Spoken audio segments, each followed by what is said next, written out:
មេដាមករបស់ខ្ញុំម្ចាស់បុត្រីនេះគឺ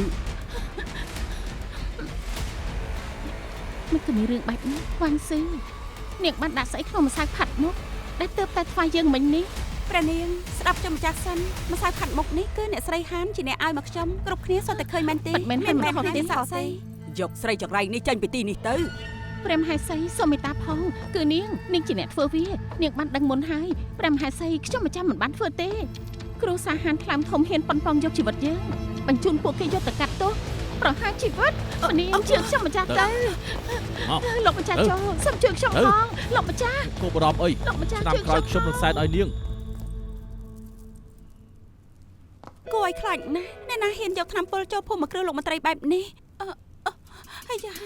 វិលមកណាអាយ៉ា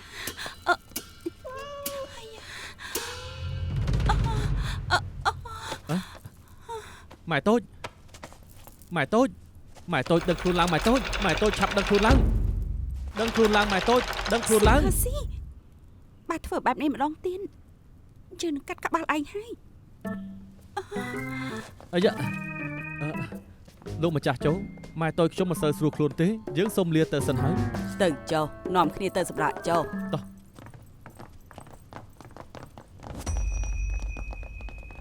Double kill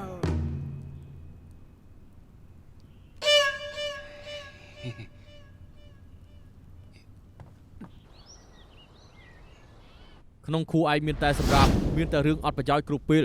ឯជាអ្នករៀបចំបាយជាធ្វើឲ្យខូចព្រះភ័ក្ត្រពនាងឲ្យយើងបកស្រាយប្រាប់ព្រះអង្គយ៉ាងម៉េចចំណាយក្នុងពិធីទាំងមូលត្រូវកាត់ពីប្រាក់ខែឯង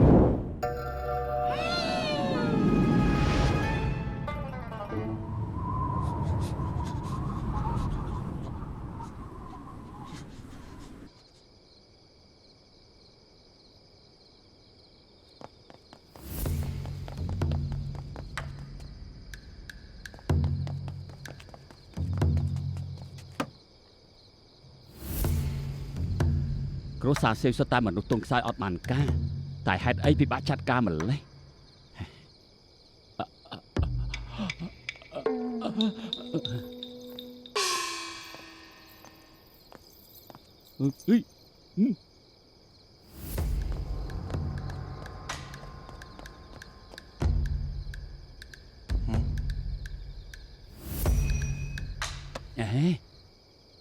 ដោះខោ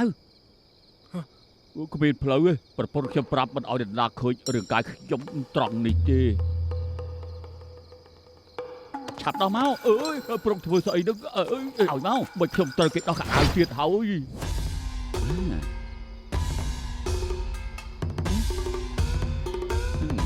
អតីតបរិជ្ជបុត្រ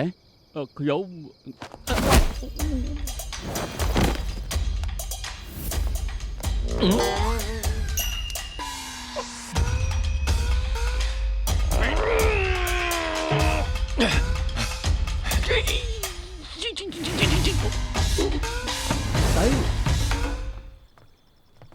វាជាផ្លូវតល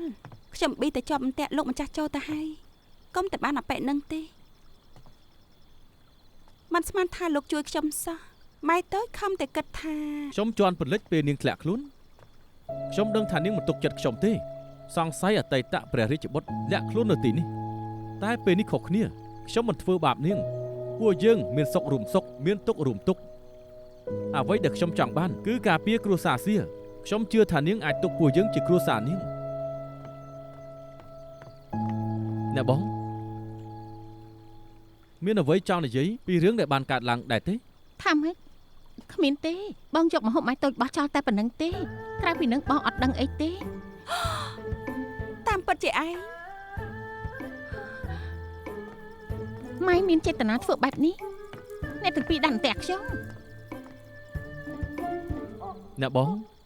ខ្ញុំដឹងថាបងបម្រើបងប្រុសខ្ញុំអស់ពីចិត្តពីថ្លើមច្រើនឆ្នាំហើយបងមិនបានធ្វើដោយបង្ខំចិត្តទេច្បាស់ជាត្រូវគេបោកបងប្រើហើយផ្អែកតាមចរិតលក្ខណៈបងវិញ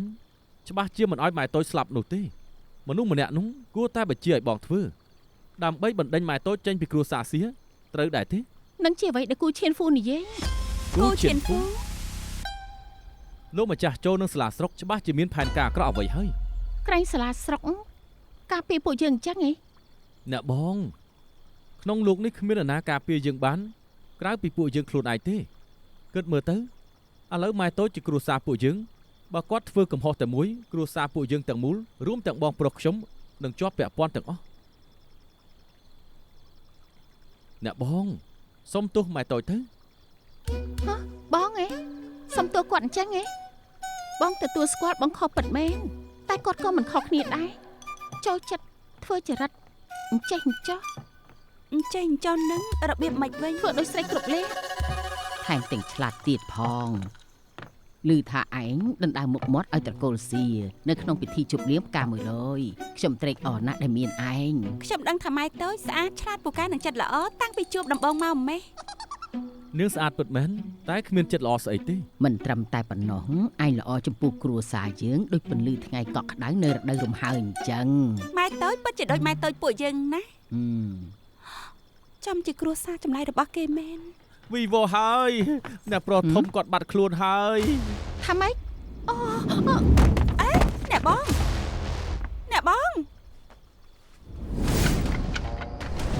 ច្បាស់ជាស្នាដៃគូឈិនហ្វូងនោះទៀតមិនខាន ច្បាស់ជានាងហើយ មានគេធំដល់ម្លឹងប្រកាសជាមិនតាន់ទៅណាឆ្ងាយទេ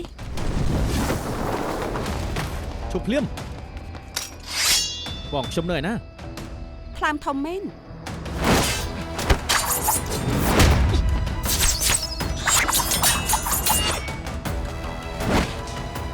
មិនស្មានថាអ្នកប្រុសទៅមានជំនាញក្បាច់គុនដៃសោះតែថាកូនប្រុសធ្វើបែបនេះដាក់ម៉ែតូចមិនជ្រុលពេកទេ គ្រួសារយើងបំរើនាងចេញពីចិត្តគ្មានអារម្មណ៍ខុសក្នុងខ្លួនខ្លះទេ ខ្ញុំដឹងថាខ្លួនឯងកំពុងធ្វើអីគ្មានអ្វីត្រូវលាក់បាំងទេរឿងតង់យ៉ាងមិនតាក់ទងនឹងខ្ញុំទេ នាងមានបំណងអាក្រក់មករហូតតាំងពីរៀបការចូលមកទីនេះបងប្រុសខ្ញុំដូចជាកូនក្មេងមិនក៏នាងធ្វើបែបនេះនាងមិនដែលមានគ្រួសារទេ គ្រួសារខ្ញុំស្លាប់អស់ហើយ ខ្ញុំយល់ហើយចំពោះមនុស្សស្រីចិត្តខ្មៅដូចនាងគ្រួសារនាងបែបត្រូវស្លាប់ដោយសារនាងហើយ ខ្លាំងធំ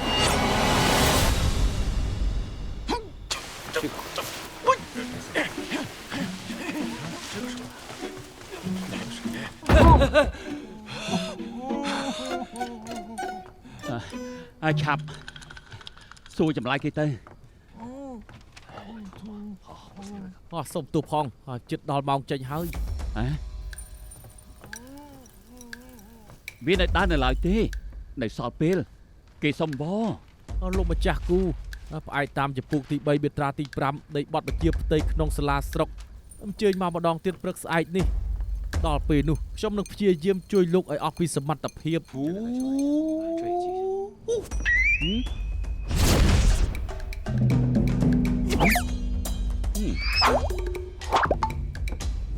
នេះជារឿងរាជការមិនក៏ពលលោកខ្ជិះខ្ជាបែបនេះគ្មានទំនួលខុសត្រូវអីតិចសោះហើយចោលមកទៀត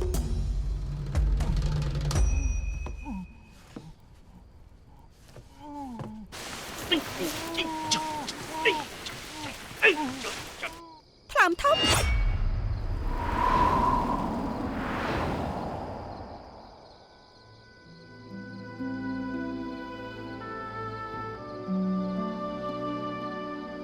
ខ្ញុំជាស្រីពឹសពលមែនតែគ្មានពាក់ព័ន្ធនឹងគ្រួសារខ្ញុំទេសៀហឺស៊ីបើហ៊ានតែនិយាយបែបនេះម្ដងទៀតខ្ញុំនឹងសម្លាប់លោកហើយ ចុះបងប្រុសខ្ញុំ ខ្ញុំកំពុងស្វែងរកគេគ្មានអ្វីនិយាយទេលោកដឹងហើយថាហេតុអីសៀតុងចាំងត្រូវគេចាប់ខ្លួនគេមកវិញមានសុវត្ថិភាពឬអត់អាស្រ័យទៅលើលោកបង្ហាញសមាសធាតុគេថាតើគេអាចរួចជីវិតឬអត់ វាជាខ្នៅមែនទេអញ្ចឹងបានជាគូឈៀនហ្វូដើរដោះកៅអៅអ្នកដទៃតោះខ្ញុំបង្ហាញនឹងរបស់មួយ អ្នកបងត្រូវតែមិនកើតអីអ្នកបងឆាប់ដឹងខ្លួនឡើងមក មិនក៏នាំខ្ញុំមកវិញ វ៉ាងសឺច្បាស់ជានាងមិនខានទេខ្ញុំដឹងថានាងមិនមែនមនុស្សល្អទេយកតង់ចាំងឲ្យខ្ញុំវិញ អ្នកបង ស្ងប់អារម្មណ៍ឥឡូវនេះបើរកមិនឃើញបងប្រុសហើយពួកយើងមានតែប្រើវិជាពិសេសប្រចាំគ្រួសារស្រី បងប្រុសបងកំពុងនិយាយពីមួយនោះហ៎ មួយនោះហ៎ពួកអញច្បាស់ហើយថាប្រើមួយនោះ មួយណាធ្វើអី អហកុំភ័យអីគ្រប់គ្នានៅក្នុងគ្រួសារសៀសិតតែមានខ្នៅមើលទៅដូចជាគ្មានប្រយោជន៍តែវាសម្រាប់ប្រើក្នុងការទូទាយ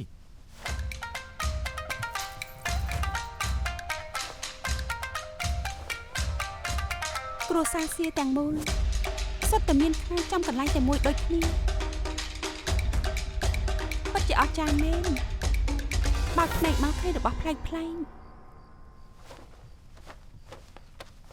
អញ្ចឹងតង់យ៉ាងមានសុវត្ថិភាពអន់ យោងតាមលក្ខណៈបង្ហាញលើស្នាមខ្នៅនេះគាត់បែរជាជាប់ឃុំនៅកន្លែងណាមួយហើយនៅទិសខាងលិចឬទិសខាងកើតទិសខាងជើងឬក៏ ប្រហែលគូឈិនហ្វូចំណាំខ្នៅតង់យ៉ាងបានអញ្ចឹងទៅគេចាប់តង់យ៉ាងទៅ ម៉ែតូចនិយាយអីខ្លះទៅ យល់ច្រឡំ អក្សរមកតំណាងឲ្យមីប្រាក់ពរពេលវេលានេះបានន័យថាបើម្នាក់នោះមិនបានប្រាក់ទាន់ពេលទេតង់យ៉ាងនឹងត្រូវស្លាប់ ឈប់សិនបានហើយណាបងគិតខុសហើយនេះបានន័យថាបងប្រុសឥឡូវនេះមានសុវត្ថិភាពម្នាក់នោះមិនចង់សម្លាប់គាត់រហូតផ្អើលដល់ពួកយើង ជាជាងមកជជែកគ្នានៅទីនេះគួរតែប្រញាប់ដែររកគេទៅ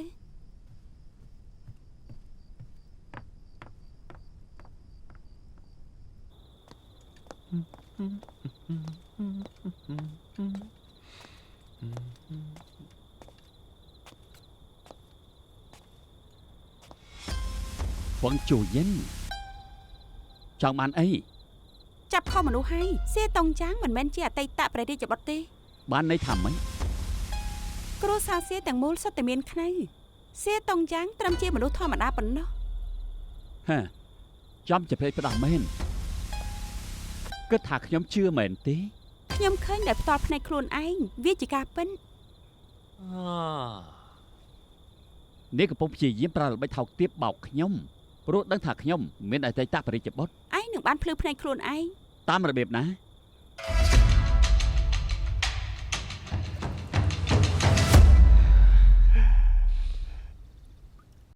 ប្រហែលថ្ងៃនេះលោកហត់ណាស់ហើយខ្ញុំបានជួលអ្នកដុសក្អែលជើងចាស់ម្នាក់មកងូតទឹកឲ្យត្រជាក់ដុសខ្លួនឲ្យស្អាតតាមសប្បាយចុះ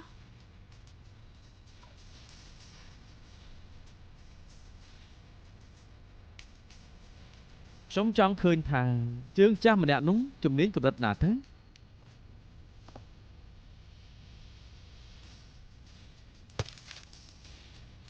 សង្ឃឹមថាទាំងអស់គ្នានឹងពេញចិត្តដោះខ្លួនអ្នកប្រុសតូចមុនគេចុះ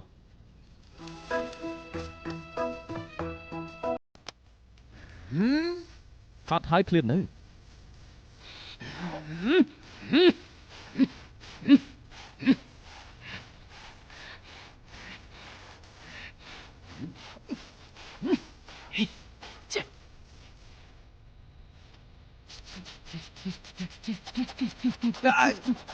ឈឺណាស់នឹងជាខ្នើខ្ញុំមិនមែនក្អៅទេ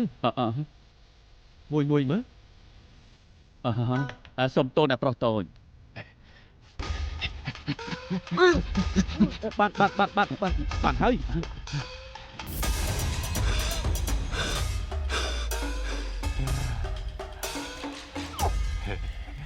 មកស្រួលខ្លួនណាស់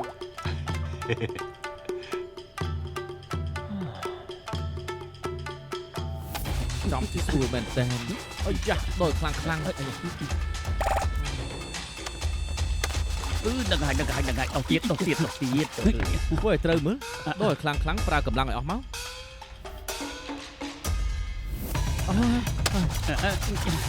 ដូចខ្លាំងតិចមើលហើយកុំមកឈប់ ពិតជាខ្នៅពីកំណើតមែននេះគ្រួសារប្រភេទស្អីទៅ ឥឡូវលោកដឹងហើយតង់យ៉ាងមិនមែនមនុស្សយើងត្រូវការទេបើចាប់មនុស្សខុសធ្វើឲ្យថ្នាក់លើយល់ច្រឡំផ្អែកតាមច្បាប់សាលាស្រុងខ្លាចតែអាក្រក់ជាងនេះទៅទៀតទេអន់ណាលោកត្រូវនិយាយទេប៉ុណ្ណឹងឯង តែជាខ្នៅរបស់អតីតព្រះរាជបុត្រមែនមិញអាចទៅ គ្រប់គ្នាក្នុងគ្រួសារសៀសុទ្ធតែមានខ្នៅនេះ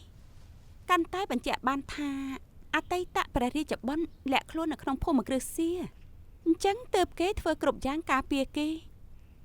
តែខ្ញុំបានបញ្ជូនគេទៅសាលាស្រុកហើយលើកលែងតែពួកយើងត្រូវធ្វើដល់ទីបំផុត ល្ងងណាស់គ្រួសារសៀនឹងបង្កជាបញ្ហាធំបញ្ជាព្រះអង្គត្រូវរក្សាការសម្ងាត់ ថាគេទៀតហើយអញ្ចឹងធ្វើយ៉ាងម៉េច มันអាចធ្វើឲ្យពួកគេផ្អើលទេមានវិធីតែមួយគត់ហែកគង់ ហែកនេះឈួតមែននេះជាសាលាស្រុកហែកចូលហ៎នឹងលេបថ្នាំច្រើនពេកហើយ បើមិនមែនភាពល្ងងលោកទេខ្ញុំក៏មិនត្រូវធ្វើអញ្ចឹងដែរ ហ្វុងជួយយិនខ្ញុំប្រមាននាងខ្ញុំ បដូរវេនគ្នារួមដៃទាំងក្នុងនិងក្រៅ ល្អ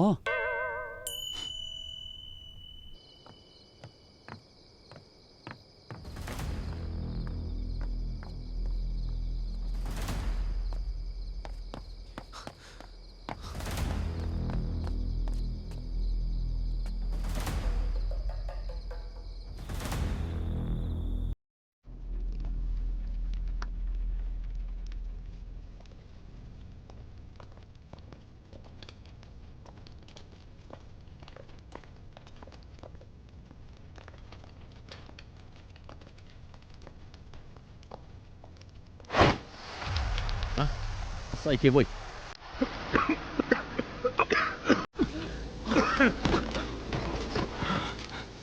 ដល់ពេលវេលាហើយ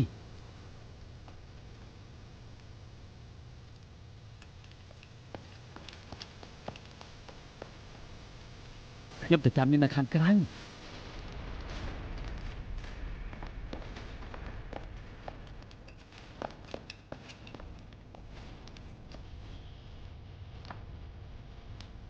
លេងទៅលេងទៅ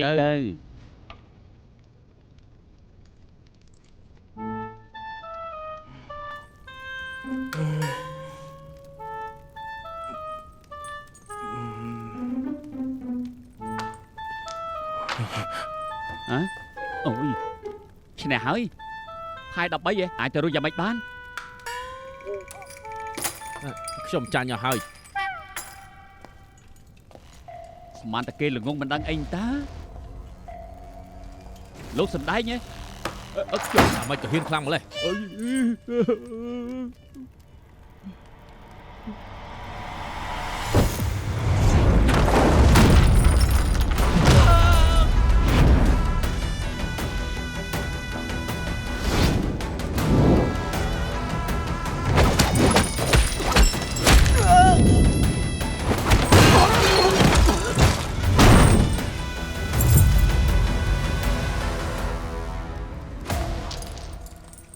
បាយតូច ទៅផ្ទះវិញ អើយអត់ទៅទេខ្ញុំឈ្នះប្រាក់ច្រើនណាស់ខ្ញុំនៅចង់កោពួកគេឲ្យអស់សិន មិនក៏ឯងចង់បានប្រាក់ច្រើន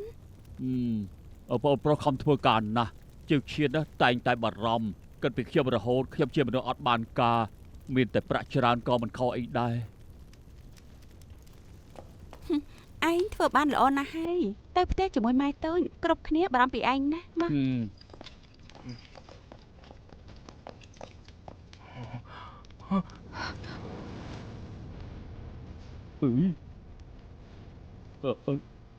នេះ ដើរតាមម៉ែមក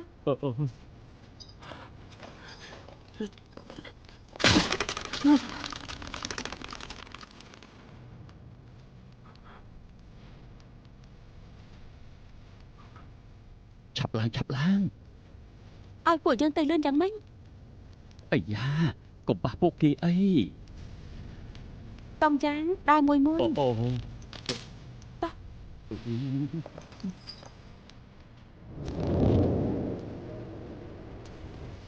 មក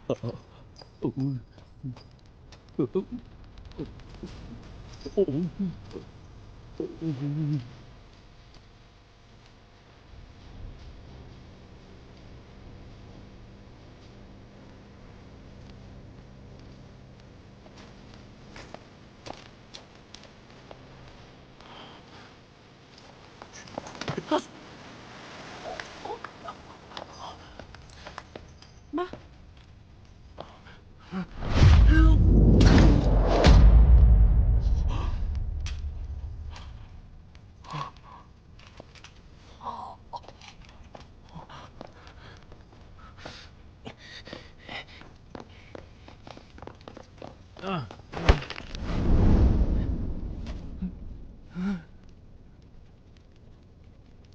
សណ្ដំសាលាក្រុងអន់អីអន់ម្លេះ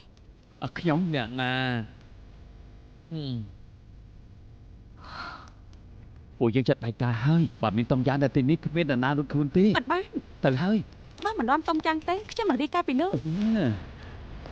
តំយ៉ាងពួកយើងទៅអត់ទេបាយតូច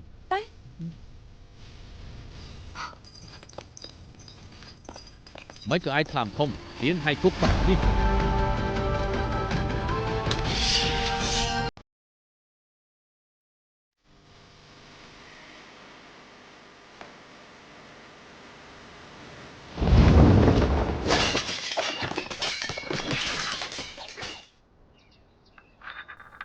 បងប្រុសមិនអាចកំណត់ម៉ៃតូចជាមនុស្សអាក្រក់តាមការស្មានរបស់បងទេ គាត់រៀបការចូលមកទីនេះហើយតែខ្ញុំក៏ដូចគ្នាពួកយើងសុទ្ធតែជាមនុស្សតកូលសៀ បងមិនខ្លាចគាត់បោកយកទ្រព្យសម្បត្តិពួកយើងទេ ឯង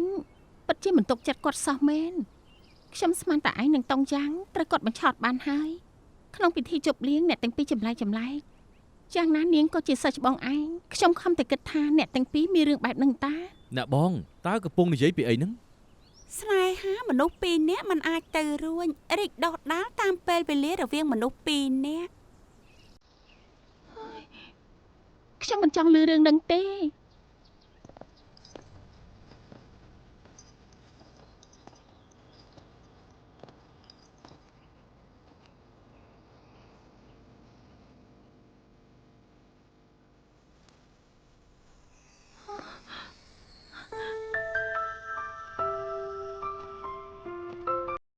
ប្តីសម្លាញ់ ប្រពន្ធសម្លាញ់ អូយព្រះហើយបងទៅមកពីណាហ្នឹងខ្ញុំបារម្ភពីបង អ ខ្លាំង មិន ណាស់ វិញខ្ញុំបានចេញទៅក្រៅចែកដនដើមវិញផ្លូវ វងវែងផ្លូវបងមិននឹងឯងវងវែងផ្លូវទេ តាមផ្លូវមានមនុស្សច្រើនណាស់បរកផ្លូវត្រឡប់មកវិញមិនឃើញ តង់យ៉ាងពេលទៅដល់ផ្ទះវិញបើមានគេសួរថាឯងនៅឯណាប្រាប់ពួកគេថាឯងចេញក្រៅហើយវង្វេងផ្លូវបានម៉ៃតូចរកឃើញវិញបានអន់ អូតែម៉ៃតូចយប់វិញម៉ៃតូចក្លាហានខ្លាំងណាស់ខ្ញុំចង់ឲ្យគេគ្រប់គ្នាដឹងរឿងនេះហើយមិនក៏ត្រូវលាក់ពីពួកគេ ម៉ៃតូចគ្រាន់តែមិនចង់ឲ្យពួកគេបារម្ភនេះជារឿងសំខាន់រវាងពួកយើង រឿងសំណាក់ ស្ដាប់បង្កប់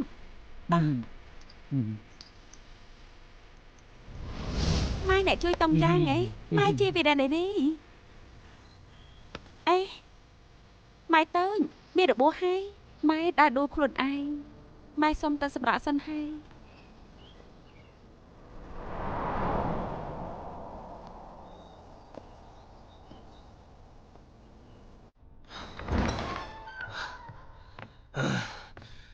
វាងស៊ឺម្នាក់នេះខំសពបែបយ៉ាងដើម្បីចូលគ្រួសារយើងវាពិតជាមានប្រសិទ្ធភាពមែនបើយ៉ាងបេះដូងខ្ញុំហេតុអីក៏ពុះកញ្ជ្រោលបែបនេះជប់ភ្លាមឈប់គិតរឿងគ្រោះថ្នាក់បែបនេះទៀតព្រះអង្គបញ្ជូននាងមកសម្រាប់ពួកយើងលោកម្ចាស់នាងបានជួយយើងពិតមែនពេលនេះពួកយើងត្រូវការជំនួយខ្លាំងបំផុតត្រូវអត់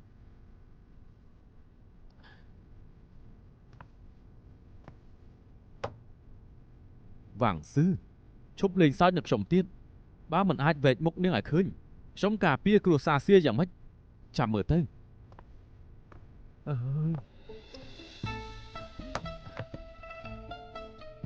តែនាងត្រូវរបួសធ្ងន់ធ្ងរដើម្បីតែបានជួយបងប្រុសបើប្រឈមមុខនឹងនាងពេលនេះដូចជាឆ្លៀតឱកាសពេកទេហ៎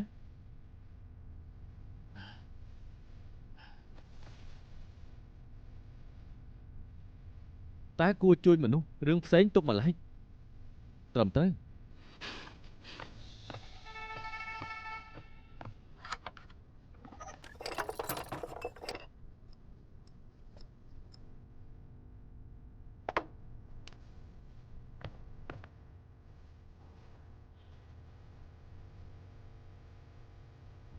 បើខ្ញុំធ្វើមិនដឹងមិនលឺហើយបញ្ចប់ភារកិច្ចនេះខ្ញុំអាចទូលព្រះអង្គថាគ្រប់យ៉ាងចប់ហើយមិនស្មានថាខ្ញុំបានជួយគេទេបរិសម្នាក់នេះពោពេញនៅល្បិចកលគេចង់ឲ្យខ្ញុំស្លាប់ហ្វឹងជួយយិនអើយហ្វឹងជួយយិនមិនក៏ឯងរារែកចិត្តខ្លាំងម្លេះឯងធ្លាប់សម្លាប់មនុស្សដោយមិនប្រព្រឹត្តភ្នែកគ្រូសាសៀបានសូត្រមន្តដាក់ឯងឬទីសៀហើស៊ីម្នាក់នោះទៅ